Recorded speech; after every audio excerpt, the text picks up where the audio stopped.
We begin today the Gemara on Daf Ayin Beis Amud Aleph, 4 lines down from the top of the Amud. The Mishnah said regarding the halacha of a person that stole an animal and then he slaughtered it, so you have to pay either 4 or 5 times as much for this animal. So if you shech this animal and it turns out to be a treifa, so it's not roy to be eaten, so the Bava Kama, the Mishnah says, you still chayiv to pay dal v'hei. Now, the next case in the Mishnah there, which is what the Gemara is going to focus on, is another case where you shecht an animal and it can't be eaten, and that is if it's a chulin animal, which is being shechted in the Azara and the Beis HaMikdash. So it becomes Asr Bahana if it's shechted in the Azara or the Beis HaMikdash. So it's not right to be eaten. The Bava Kama says you still chayiv to pay dal v'hei. On this, Rab Shimon argues and says it has to be a shchita haru'uya, has to be a shchita that you're able to eat. Only then you chayiv dal v'hei. So Amal le Rav Chavivi Mechazuno le Rav Ashi. Chavivi from Chazuno says to Rav Ashi, Shma Mino, from what it says in our Mishnah, the Bava Kama says that you still chayiv to pay dal v'hei. We could learn from our Mishnah that Eino l'shchita ela lebesayf, that the name shchita, when does the process of the shchita start? It's at the end. Shchita is cutting the throat of the animal. It's not 1 second. It's a process to cut through the throat until you cut most of the pipes of the animal that it should be a kosher shchita. So there's the beginning of the cut and there's the end of the cut. At what point is it defined as a shchita? So from our Mishnah we see that all of the different parts of the process of the shchita, it's not yet called shchita. Until the very last moment when it becomes a kosher shchita, it's cutting, that's all. It's at the very last moment, that's when it's called shchita. So you see from our Mishnah that it's only at the last moment that it's called a shchita. And he explains how. Why do you see this from the Mishnah? If you're going to say at the very first second that you begin the shchita, so it's already defined as a shchita, it's a process, and it's called a shchita from the beginning till the end. If so, the question is, Kivin the shachat v'porta, the moment he begins and he shechts just a tiny drop, so asra. Because he's shechting this in the Azara, it immediately becomes Asa Bahana, and if so, Idach, the rest of the continuation of the process of the Shechita, Loi de Marikatovach. He's not shechting an animal that he stole from the owner, that belongs to the owner. It becomes Asa Bahana, because he shechted it in the Azara. Once it becomes Asa Bahana, there's no level of ownership that the owner has over here, so why should you be chayiv for the tvicha that you're shechting an animal that you stole? It doesn't belong to the owner anymore. Elamai again, so it must be that the whole entire process of the shechita does not have a shem shechita yet. It's the last second of the cut, when it becomes a kosher shechita, that's when it has the shem shechita.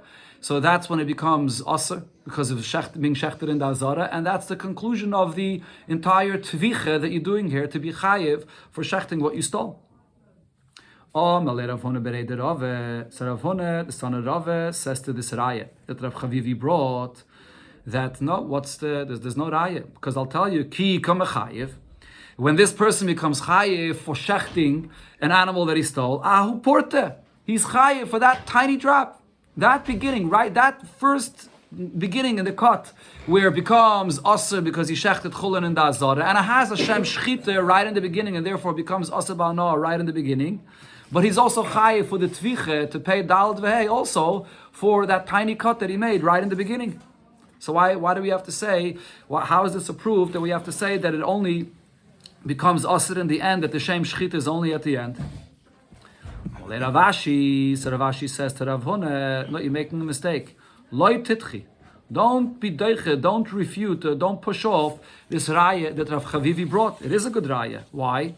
Because you can't say that over here, you chayiv to pay dal dvehei for the tiny drop at the beginning, when it was still mutter and you began the shchita. Because v'tav choy kuloi bi'inon. When the Torah says that you steal the animal and v'tav choy, you slaughtered it. What does it mean you slaughtered it? You slaughtered it completely. So you only chayiv if you slaughtered the entire animal when it was still owned by the owner.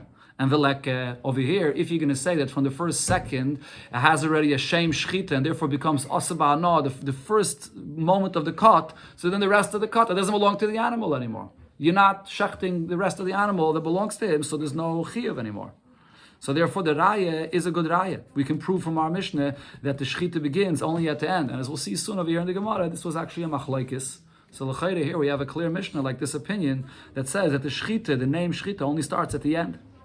Says the Gemara Elakashya. Okay, so this remains a question on the opinion that says that the shchita starts from the beginning, and it does become asa b'hana right from the beginning. So how could our Mishnah say that there's the chiyuv to pay a dalet v'hei that applies in this case?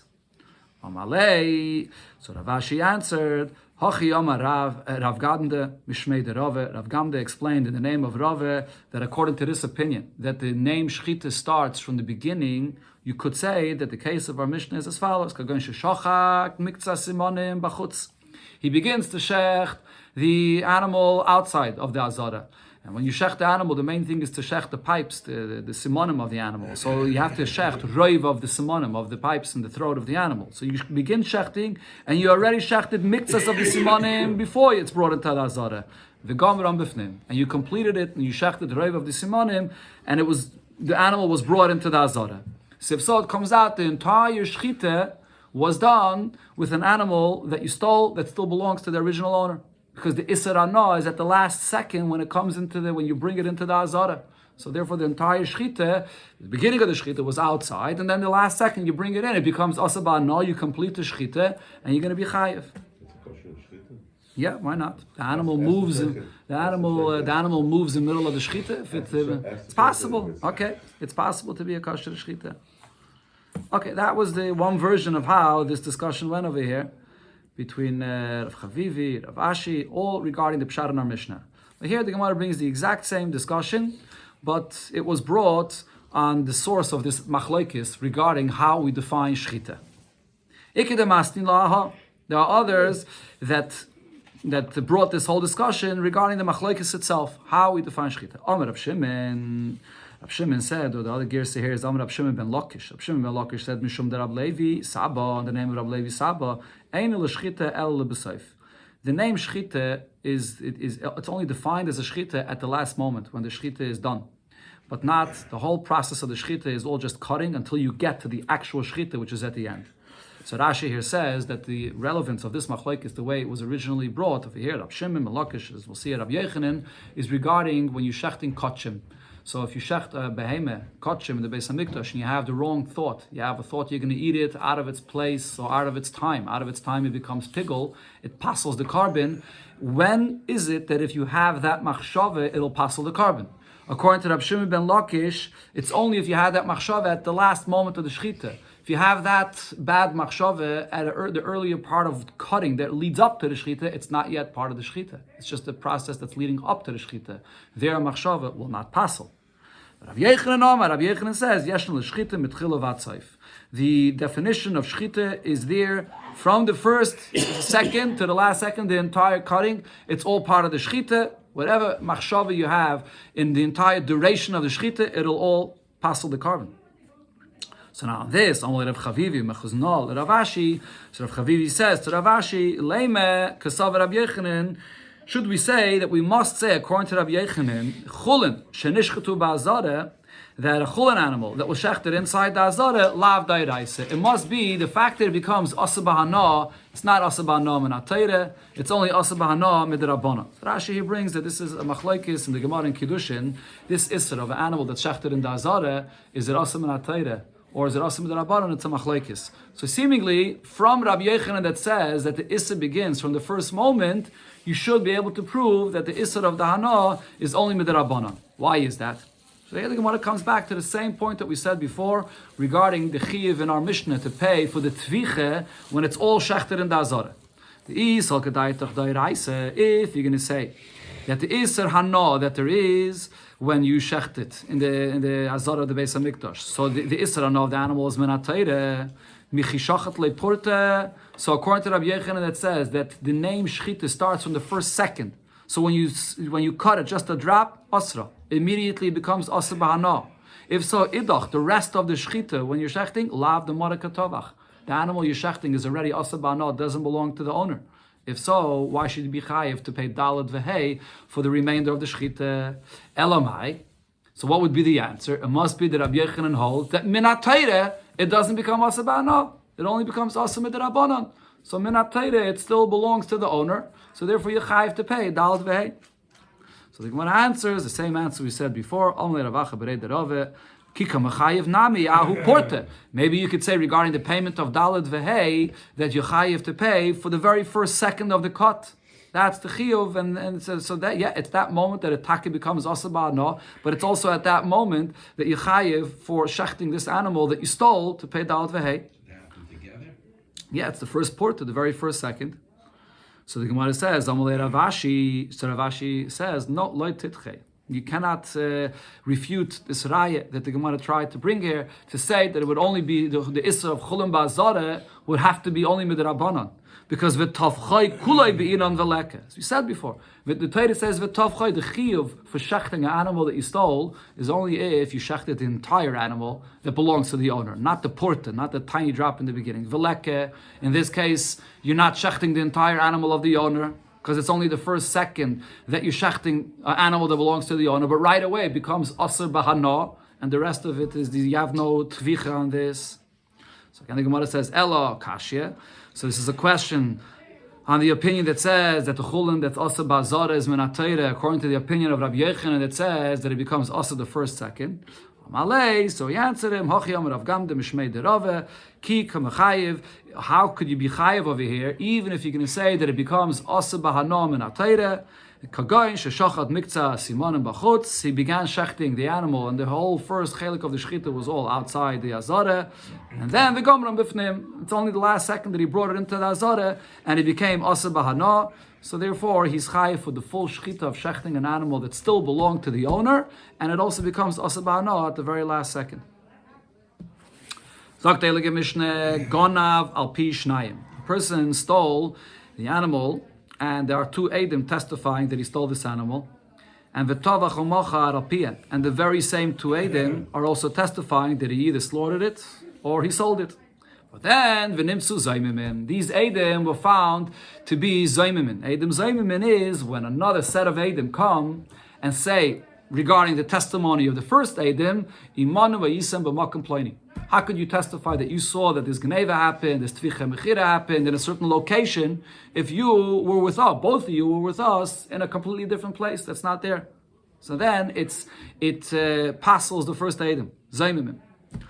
Okay, so then what's the halacha? Mishal min hakel. So the first set of eidim here that were found to say a lie, their edus is possible, and as the pasuk says, vasisim lo kashazamam, what they intended to make this person pay, which is to pay for the gneve and to pay dalat vehei for shechting it. Now these edim zayimim have to pay this all.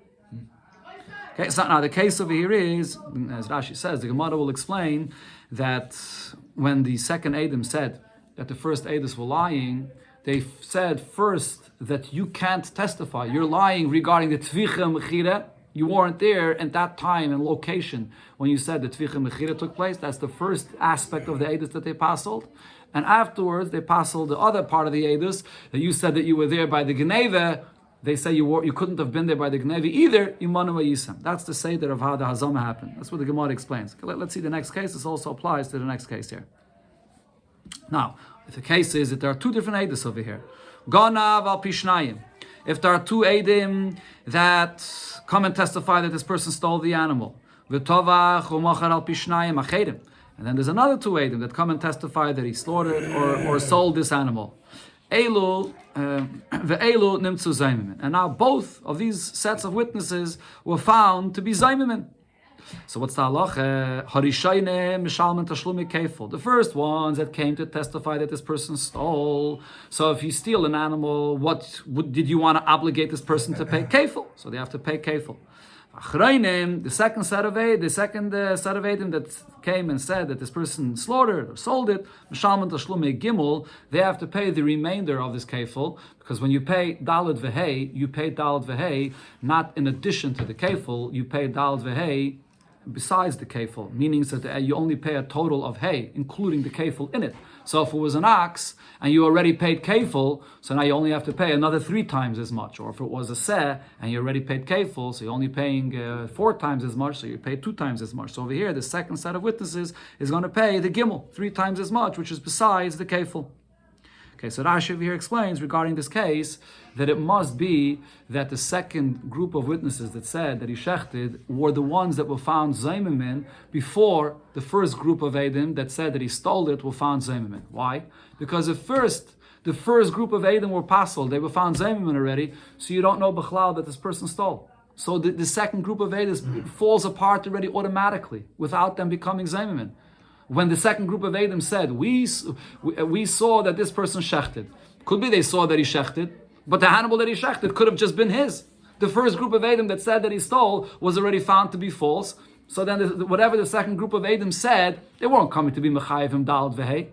But if it works the other way around, the second group of Eidim were found to be Zayimim first, so yet when they came and said that this person shechted, they wanted to be Mechayevim Dalad Vehei. So therefore then, they're going to have to pay, as the Mishnah says, Gimel, they're part of what they wanted to be Mechayiv, and then afterwards, if you will mazim the first set, they're going to pay the kefil that they wanted to be Mechayivim. Sagt the Mishnah weiter, Nimtzu achreinim zaymimin, if only the second set of Eidim that say that he shechted or sold it, they were found to be liars, to be zaymimin, but the first set of Eidim that said that he stole the animal, they were kosher Eidim. So then what happens? Hu mishalam tashlume kefil, the ganev, which we still have Eidim that he's a ganev, so he pays the kefil, and the hey mishalam tashlume gimel. And the second set of Eidim that say that he then slaughtered it, so that was found to not be true, and we have to be mekayim kashazomam. So the second set of Eidim will pay the remainder of the gimel that they additionally to the kefil wanted to be mekayivim. Now what happens if echad min achreinim zaymimin? If from the second set of Eidos that came and said that he slaughtered it, one of those Eidim were found to be Zaymimin. So the halacha of Kashazamam only applies if you say, if the second group of Eidim come and say regarding both Eidim, Imanu Yisem b'makom ploni, that both of you cannot testify about this. Then the whole halacha of Kashazamam applies. If only one of those Eidim is found to be Zaymimin, so then what happens is, Botle Eidus Shnia. The second Eidus becomes completely bottle, but there is no punishment of kashazama. So then in such a case, the first Eidus of the Geneva, so they're going to have to pay kefil, but the second Eidim, there's no Eidus here, and you don't have to pay Dalad Vehei, and you're not Makayim kashazama either, because you are only mazim one Eid. Now, the final case of the Mishnah, what happens if echad min harishaynim zaymimin, only one of the two of the first witnesses are found to be zaymimin, so then what happens is batla kol eidos. Now the entire Eidus is bottle, which means that now not only is the first Eidus worthless because one of the Eidus were found to be Zaymimin, but now even the second set of Eidus that come and say that he slaughtered it and he should pay Dalad Vehei is also bottle, because you don't pay Dalad Vehei for slaughtering it unless you first verify that he actually stole it. Now you don't even know b'chlal that he stole it, so you don't pay Dalad Vehei for the second set of Eidim. So Shem ein geneve, if you don't have verified that he stole it, ein tviche ve'ein mechire. There's no tviche and mechire either. So in this last case of the Mishnah, it comes out just by being mazim one of the first group of Eidim, nobody ends up paying anything. The Ganav doesn't have to pay anything. The first group of Eidim, you can't be mekayim kashazomam because only one Eid, you only mazim one Eid, and there's no kashazomam in such a case. And the second set of Eidim don't pay anything because now it turns out that we have no proof b'chlal that it was stolen, so there's no payment for the tvicha mechira at all. In this case, everyone's potter. Okay, the Gemara here brings a fundamental machlekes b'negei to the whole concept of Eidim Zaymimin, which will then eventually be relevant to the pshat in our Mishnah. Sagt the Gemara, Itmar, we learned the following machlekes. Eid Zaymim. This halacha of Eid Zaymim, when you have a second group of Eidim that come and say, Yimanu Yisim b'makom ploni, and we passel the first group of Eidim. Abaye says, L'mafreya hu nifsal. This passels the first group and it passels them retroactively. What does this mean that it passels them retroactively? So Rashi here gives the example. If the first group of Eidim said their Eidus in Chodesh Nisan, and then a month later in Chodesh Iyar, a second group of Eidim comes and says that no, Imanu Yisim b'makom ploni, and passels them. What happens now with all the testimony that these Eidim said for that month in between? So Abaye says all the testimony that they said in the month in between, we now know is all puzzle. Retroactively, we see that from when they said their Eidus and Nisan is all puzzle. So any testimony they gave in between, any document that they signed in between, their signature, the documents are all puzzle for that time period. Rava argues, Rava says, no. Mikan ulahabal nifsal. When you pastel Edom with Edom Zaymim, as Edom Zaymim, so only it's from that moment forward that they become pastel. Any of the edus that they said in between from when they testified until now when they were pastel, we all consider it to be kosher. You mean different edus? Yeah, different edus, other edus, correct. They're pastel edus. According to Abaya, it apostles everything retroactively, but according to Rava, no. It's only from this moment forward that they're apostle. So any other testimony they gave or signed on a document will all still be kosher. The Gemara explains the reason for the machlekes. Abaya says that when they're found to be apostle, this affects them retroactively. So that's very simple to understand. Because who shaited the acid, havale rasha. It's really from that moment when they said the edus, when they said false testimony, and that's when they become a rasha. So once they are found now to have been said false edus from then, and then they're a rasha, so the Torah says, Al Tashis Rasha Eid. A rasha can't be a eid. So now we know from the time when they said it, from Nisan, that they're totally apostle all this time. Ravama, however, Rava says, Mikan bo nifsal, that the psal open only happens from the time when they're actually found to be apostle. Why is this? He says, because Eid Zaymim Chidishu, the entire concept that we could passel the first group of Eidos is a Chiddush of the Torah. It's Exeris HaKosav. Why is it Exeris HaKosav? It's really the second two are against the first two. So my chaz is that Tzayis Lahani. Why are you following and listening to the second two that come and say Imanu Yisim B'Makom Ploini Tzayis Lahani? Why don't you listen to the first two that are coming in saying the testimony? It's 2 against 2. And really the halacha is, when you have 2 against 2, let's say 2 Edom come and say a testimony about a certain thing, that this person borrowed money, or that this person paid back. And the second 2 Edom come and say, they contradict this very story that they said. They come and say, no, he didn't borrow the money, he didn't pay back the money. What's the halacha in such a case? That's what's called the hakchasha. It becomes a contradiction, it becomes a stalemate. It's 2 against 2. We don't follow the second more than the first. But here, there's Exeris HaKosov. If the second group comes and says, we're not contradicting the story that you said, but all we could say is, you weren't there. Imanu Yisem B'Makom Ploini, you were with us in a different place, so there's no way you can testify about this. Says the Torah, we trust the second Eidos over the first Eidos. But the question is why?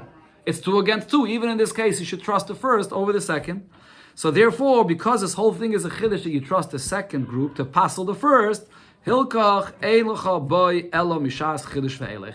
So therefore, this is a Chiddush Exeris HaKosav of the Torah, and that Chiddush passels them only from here forward when the second group testify that they're passel. But you can't now say that retroactively it clarifies the fact for us that they were always passel from the beginning. The Chiddush of the Torah is Exeris HaKosav, and the Exeris HaKosav takes effect when? When the Torah says the Exeris HaKosav should take effect, then they become passel. Before then, there's no Exeris HaKosav b'chlal. You're saying furthermore, when you say you want to use them, you're not saying any edus on that fact itself. Okay, but still. So the fact itself remains a fact.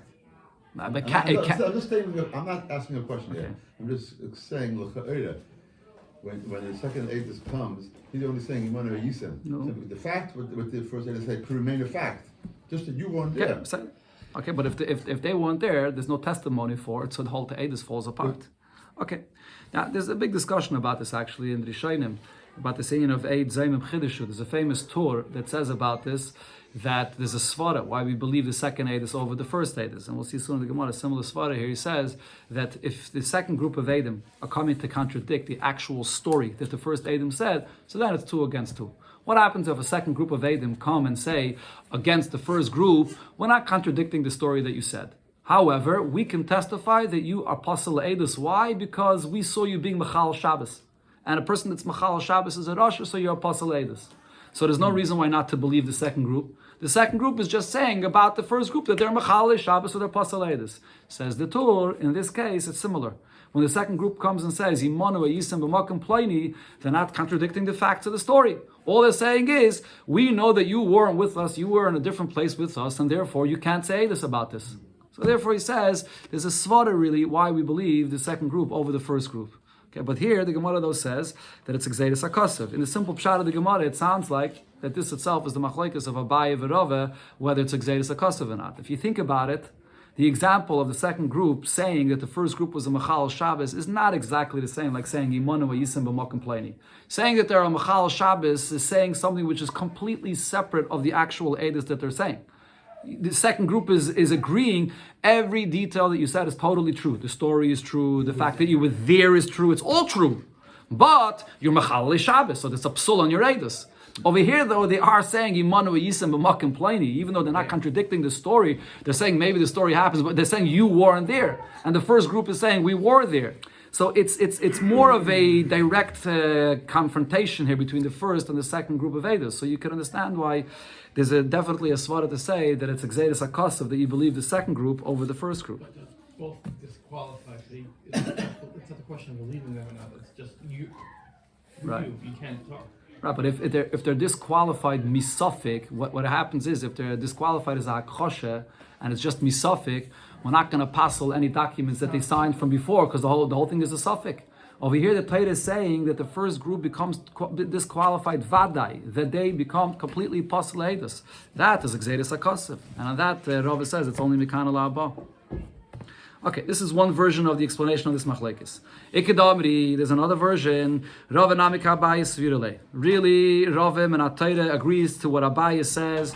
The Amal Mafreya Hu Nifsal, that you become puzzle retroactively because it reveals that they were a shayim from the beginning.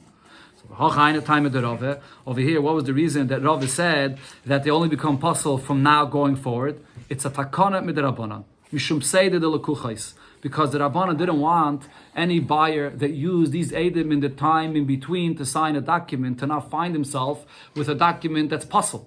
So Chachamim made a takana that the Eidim should, whatever they sign, whatever document they sign for the time in between, that it should be kosher. Says the Gemara, Mai Beinayu. What's a practical difference between the two versions that we had over here and explaining this machlekes, whether they're arguing minatayre based on the question of whether Eid Zaymim is a chiddush or not, or whether their whole argument is just whether there was a takanas chachamim or not. Says the Gemara, in two cases where it's b'chlal not a chiddush, that we believe the second group. What are these two cases? Either das hidubei Terei l'chad v'terei l'chad. Either in a case where you have the second groups of Eidos that came with Mazim, the first group, it was two that came and said regarding one of the first, that Imanu Hayisa, that you were with us in a different place, and then another two that came and said regarding another one of the first group of Eidos, that you were with us in another place. So in such a case, it's not a chiddush of the Torah that we believe the second group of Eidos over the first. Why? Because you have two against one of the first, and you have another two against one of the other first. So it's two against one and two against one. So therefore, there's no chiddush of the Torah over here. Taisus actually adds to this because really, even in such a case, when you have two against one and two against one, it's really 4 against 2, because you have these two that are saying Eidos together. We were here together in this place and we saw this and this happen. And then you have another 4 people which are basically testifying against those two that they were not there. So it's not 2 against 1, 2 against 1, it's really 4 against 2. And the klal always is, when it comes to Eidos, Trei Kemeya, 2 and 4 are the same thing. So what does the Gemara mean to say here? So Taisva says what the Gemara means to say over here is that this one person and the other one that said Eidos, they said Eidos about the Geneva of this person, but they weren't even together. They didn't see the Eidos together at the same time. One person saw it from one angle, from one place. Another person saw it separately from another angle, from a different place. They're not a group of Eidim that are really together. So then it's 1 and 1, and then it's 2 against 1 and 2 against 1. In such a case, it's not a chiddush of the Torah that you believe the second 2 against 1. That's what the Gemara means here. It's one example. Another example is Inami de Paslina begazlanusa. If the second group comes and passels the first group, not by hazama, not by saying Imana Yisam b'ma complaining. The second group comes and says, how could you say testimony? You're gazlanim. You yourself apostle Eidus. You're gazlanim. This is the example that I brought before that the Torah says. They come and say, you're Machal Shabbos, you're gazlanim. So then in such a case, you for sure believe the second group. They're not contradicting at all anything that the first group said. So now the Gemara explains, if the whole explanation of Rav's opinion, why they become puzzle only from now and not retroactively, is because it's a chiddush that we believe the second group. So leke, in these two examples that we gave, there is no chiddush here. Over here it's obvious that we believe the second group, so even Rava would agree that they become puzzle retroactively. The other opinion that you said, that the reason why they're not puzzle retroactively is that takanas chachamim pseida de lukucha, is that we don't want any document that was signed in between to become puzzle and the buyer should lose out. So then that takanas chachamim applies here as well. Omer Rabbi Yirmiyah midifte avad Rav Papa ovde kavasei de Rave, that Rav Papa paskened like Rava in this case, but Rav Ashi said about this, Hilchase kavasei da Abaye, we pasken like Abaye in this case, that the Edom Zayimim become puzzle lemafreya. And v'hilchase kavasei da Abaye b'yal kagam. We pasken like Abaye regarding 6 cases in Shas, Yal kagam, and the ayin of the Yal kagam is this case of Edom Zayimim that it becomes puzzle lemafreya. This other case, only 6 cases, otherwise the halacha always is like Rava.